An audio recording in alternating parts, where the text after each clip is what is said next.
Name से या निमिष क्षेत्रे ऋषः सौनकादय शत्रु स्वर्ग लोकाय सहस्त्र सममासत।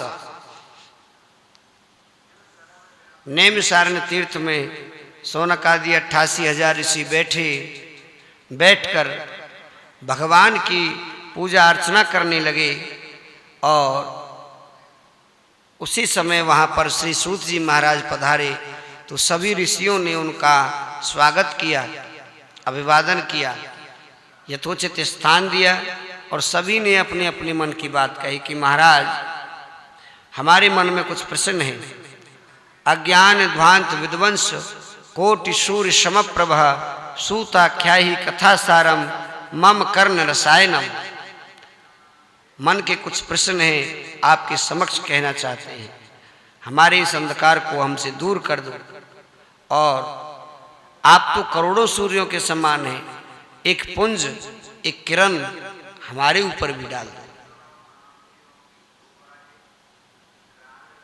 जब सूत जी महाराज से सौनकादि ऋषियों ने प्रार्थना की तो सूत जी बड़े प्रसन्न हुए कि हे ऋषियों, तुम लोग धन्य हो, तुम्हारी आयु मुझसे इतनी बड़ी है, तुम्हारा ज्ञान मुझसे इतना बड़ा है, तुम्हारा जप तप नियम मुझसे इतना बड़ा है, लेकिन फिर भी तुम मेरे समक्ष हाथ जोड़कर खड़े हो। आप मेरे समक्ष हाथ जोड़कर खड़े हो, मुझे बड़ी प्रसन्नता है।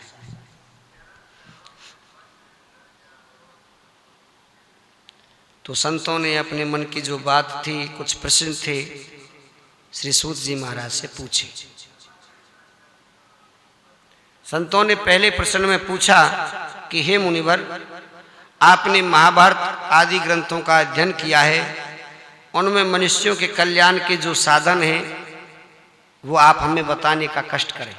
ये पहला प्रश्न किया। दूसरे प्रश्न में पूछा कि कलयुग में मनुष्य अल्पायु होगा, आयु बहुत कम होगी, क्षण भर का भी भरोसा नहीं रहता, पर फिर भी सिद्धांत कहता है कि मनुष्य यदि साधन से रहे तो 100 साल तक कुछ नहीं बिगड़ता। 100 साल तक मनुष्य जीवन सार्थकता में बतलाया गया है। सनकादि ऋषि कहते हैं, सौनकादि ऋषियों ने पूछा कि महाराज, मनुष्य जीवन एक तो कलयुग में बहुत थोड़ा है, ऊपर से उसमें अनेक प्रकार के रोग लग जाते हैं, बड़ी परेशानियां आती हैं, उपद्रवों से ये ग्रसित हो जाता है। शास्त्रों में जो इनके समाधान है उनका सार रूप हमें समझा दीजिए। तीसरे प्रश्न में भगवान श्री कृष्ण के जिस कार्य की प्रशंसा गीता में की गई है, तो वेदों में और शास्त्रों में, पुराणों में जो मतभेद है उस संशय को दूर करने के लिए अपना तीसरा प्रश्न किया। ऐसे 6 प्रश्न सौनकादि ऋषियों ने श्री सूत जी महाराज से किए। हे ऋषियों, काल व्याल मुखग्रास त्रास निर्नाश हेतवे श्रीमद् भागवत शास्त्रेन कलव कीरेन भाषितम।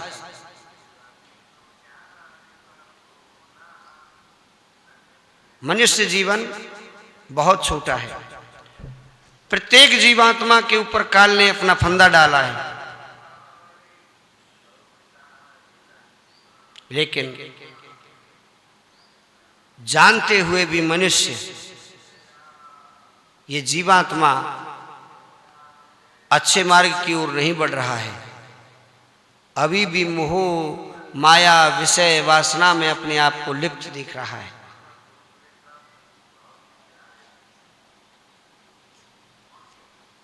सूत जी कहते हैं कि कम समय में भगवान को यदि प्राप्त करना है तो भागवत का आश्रय लीजिए। सर्वप्रथम भगवान श्री नारायण, माता सरस्वती और वेद व्यास जी को प्रणाम अवश्य करना चाहिए। नारायणम नमस्कृत्यम नरम चैव नरोत्तमम देवीं सरस्वतीं व्यासम ततो जय मुदीरयेत्। सूत जी ने सभी ऋषियों को बताया कि प्रत्येक कथा प्रवक्ता को सर्वप्रथम नारायण, सरस्वती और वेद व्यास जी को प्रणाम जरूर करना चाहिए। हे ऋषियों, भागवत की महिमा आप लोगों ने जान ही ली। 12 स्कंद, 335 अध्याय, 18,000 श्लोक, ये श्रीमद् भागवत कथा का निरूपण है।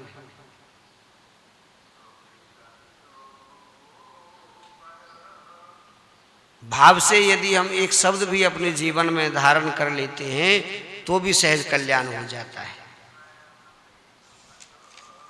संशय हरण की बात आप लोगों ने सुनी। वेद व्यास जी को संशय हुआ तो नारद जी ने उनके संशय को दूर किया अपने पूर्व जन्म की कथा सुनाकर। जब तक मनुष्य ये अहंकार करता है कि ये मेरा है, तब तक वो भगवान से अलग है। और जिस दिन वो अपना सब कुछ भगवान को समर्पित करता है कि ये तेरा है, उस दिन भगवान उसे अपना बना लेते हैं। बोलिए वृंदावन बिहारी लाल की जय। सूत जी महाराज कहते हैं कि हे ऋषियों, अब मैं तुमसे राजऋषि परीक्षित के जन्म और कर्म का वर्णन सुनाता हूं, जिससे कि तुम्हें भगवान श्री कृष्ण की लीलाओं का रसास्वादन स्वतः ही हो जाएगा।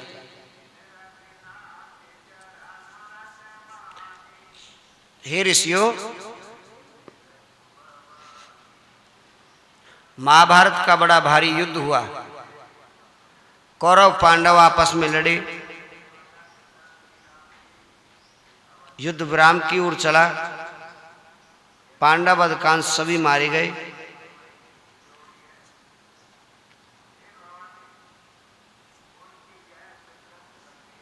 कौरवों की सारी सेना का विध्वंस हुआ।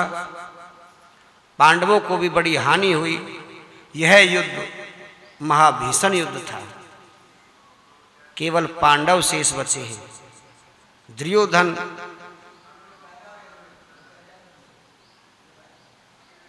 घायल अवस्था में वहां पड़ा हुआ है। गदा युद्ध में भीम ने दोनों जंघाओं को तोड़ डाला तो द्रोण के पुत्र अश्वत्थामा वहां पर पहुंचे। कहने लगे, मित्र बताओ मेरे लिए क्या आज्ञा है, तुम्हारी जो कोई अंतिम इच्छा हो मैं उसे पूर्ण कर सकूं। तो दुर्योधन ने बतलाया कि मेरी इच्छा है कि मैं पांडवों के कटे हुए सिर देखूं। अश्वत्थामा अपनी नंगी तलवार लेकर गया। सोते हुए पांडव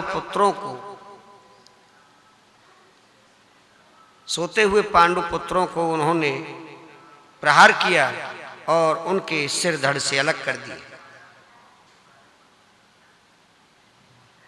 उन सिरों को एक कपड़े में बांधकर दुर्योधन के पास पहुंचा कि मित्र मैं ये सिर लेकर आया हूं। दुर्योधन ने उन सिरों का अवलोकन किया तो पता चला कि ये तो पांडवों के पुत्र हैं। बड़े लज्जित हुए और विलाप करते करते अपनी देह को त्याग दिया। पांडवों को पता चला कि अश्वत्थामा ने उनके पुत्रों के सिर काटे हैं। क्रोधित होकर अश्वत्थामा को पकड़ने के लिए दौड़े। सामने प्रास आश्रम की ओर चल पड़े। रास्ते में अश्वत्थामा से उनकी भेंट हुई। अश्वत्थामा को बंदी बना लिया गया। प्रहार करने लगे। भगवान श्री कृष्ण ने समझाया कि तुम्हें दंड देने का कोई अधिकार नहीं है।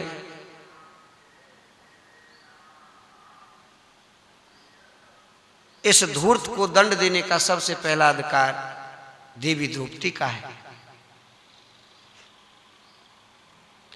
भीम प्रतिज्ञा कर चुका था कि मैं इस दुष्ट को जीवित नहीं छोड़ूंगा। अर्जुन ये प्रतिज्ञा कर चुका था कि हम उस अपराधी को कभी जीवित नहीं छोड़ेंगे जिसने हमारे निरपराध पुत्रों की हत्या की है। लेकिन माता द्रौपदी ने अश्वत्थामा को जीवन दान दे दिया कि जाओ इसे छोड़ दो, क्योंकि मैं जानती हूं पुत्र खोने का दुख क्या होता है। यदि आज अश्वत्थामा को कुछ हो गया तो इसकी मां अरुंधति अपने प्राणों को वैसे ही त्याग देगी। माता का हृदय बड़ा कोमल होता है, वो कभी किसी को कष्ट में नहीं देख सकती। इसीलिए मां को सबसे ऊंचा स्थान दिया गया है। यदि परमात्मा शब्द भी यदि बनाया गया तो अंतिम विराम मां के ऊपर हुआ। महात्मा यदि हम बने तो शुरू भी मां से हुए और अंत भी मां पर हो गए। मां की सेवा उत्तम श्रेणी की सेवा है।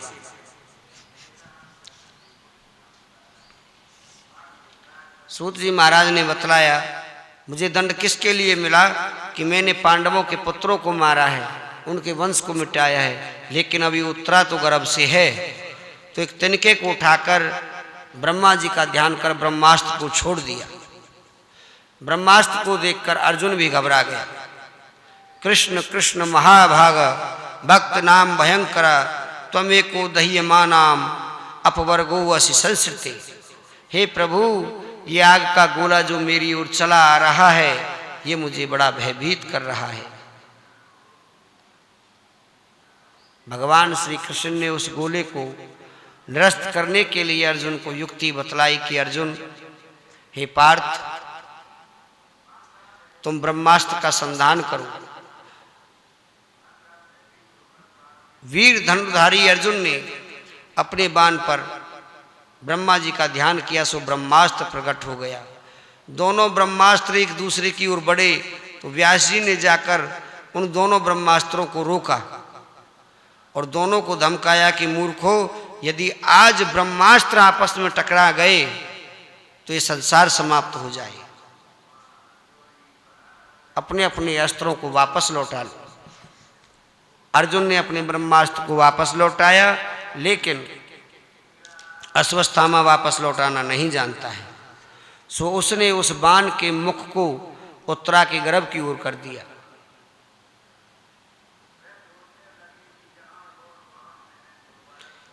वो 5 बाण उत्तरा के गर्भ में जाकर टकराए, सो उत्तरा को बड़ी पीड़ा हुई। इधर भगवान श्री कृष्ण बुआ कुंती और पांडवों को लेकर गंगा जी के तट पर पहुंचे और वहां जाकर सभी पांडवों को तिलांजलि दी गई।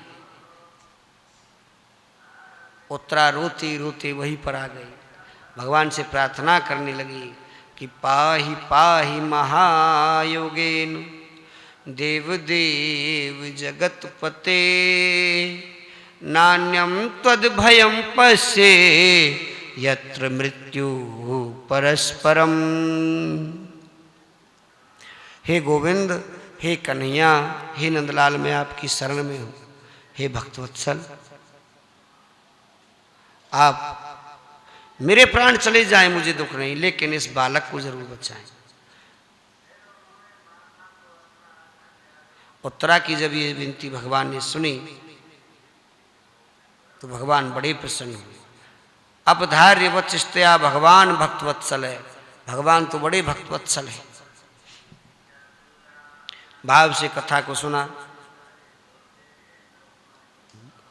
विचार किया।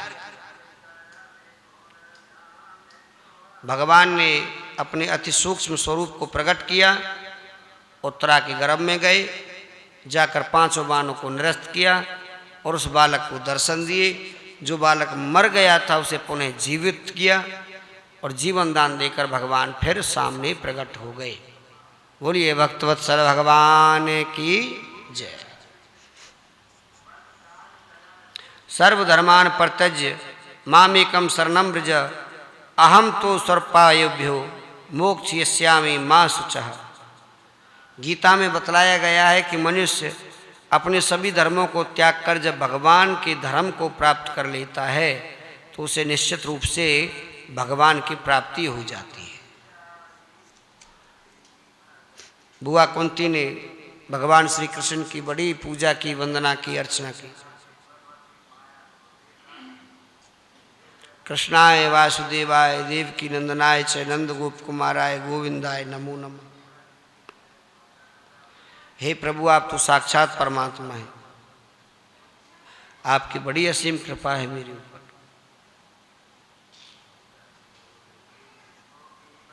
हम तो कृतार्थ, धन्य हुए। भगवान ने जब ये शब्द सुने तो वो मुस्कुराए कि बुआ, तुम मुझे भगवान कहती हो, चलो मैं मान लेता हूँ कि मैं भगवान हूँ, लेकिन भगवान होकर भी अहम भक्तम पराधीनो हा स्वतंत्र विदुजा, मैं भगवान होकर भी भक्तों का दास हूँ। मैं भक्तन को दास, भगत मेरे मुकुटमणि। और आपने भगवान बोला है तो ठीक है, मैं कहता हूँ कि मैं भगवान हूँ, तो हे बुआ तुम मुझसे कुछ वरदान मांगो। आप मुझसे कोई भी वरदान मांग लो, वरम रोही, वरम वरदान देते हैं। बुआ ने हाथ जोड़े,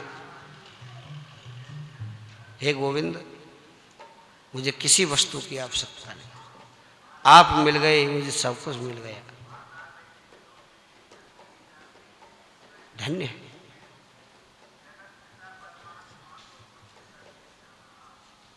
रही सुख दुखों की बात, ये सब कर्मों से प्राप्त होते हैं।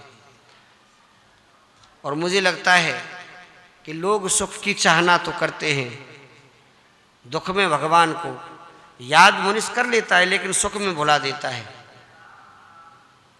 दुख को कोई नहीं चाहता, सब सुखी होना चाहते हैं।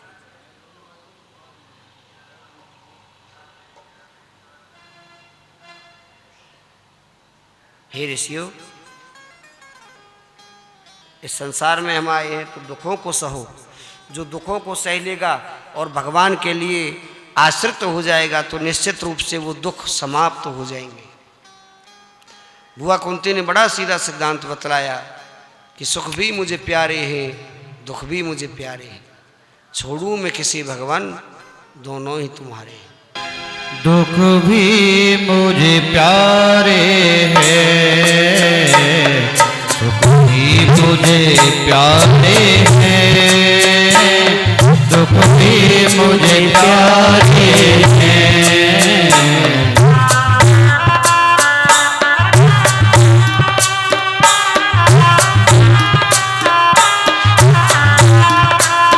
ओ मैं छोड़ू किसे भगवान, दोनों ही तुम्हारे हैं, भी मुझे प्यारे हैं, दुख भी मुझे प्यारे हैं।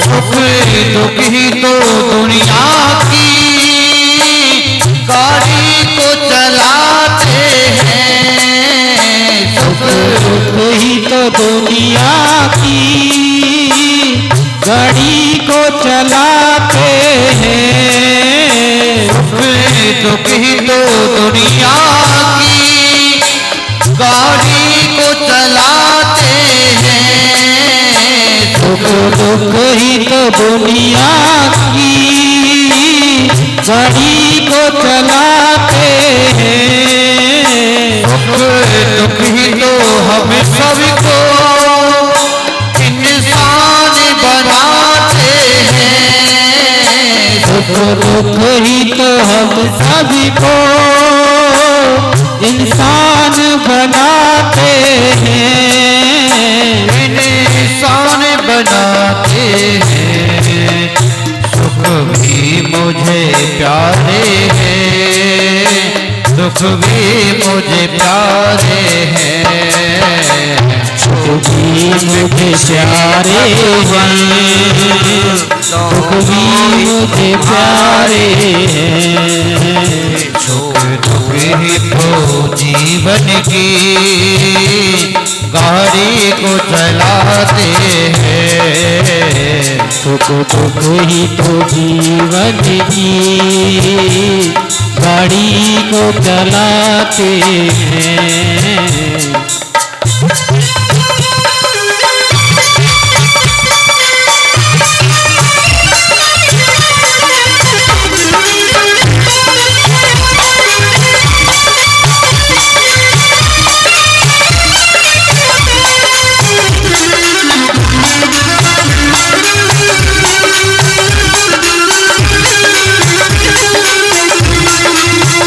दुख चाहे ना कोई सब सुख को तरसते हैं।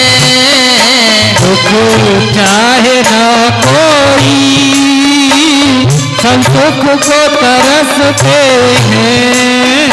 दुख चाहे ना कोई सब दुख को तरसते हैं।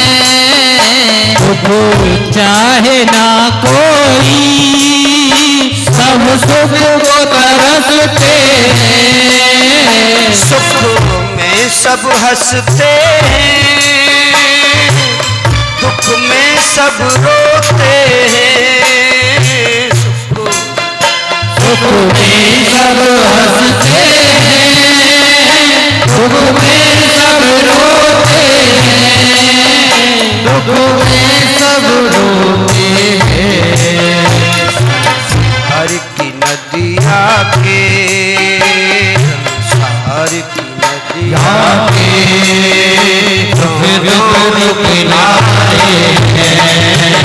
संसार की नदिया के सुख दुख किनारे हैं।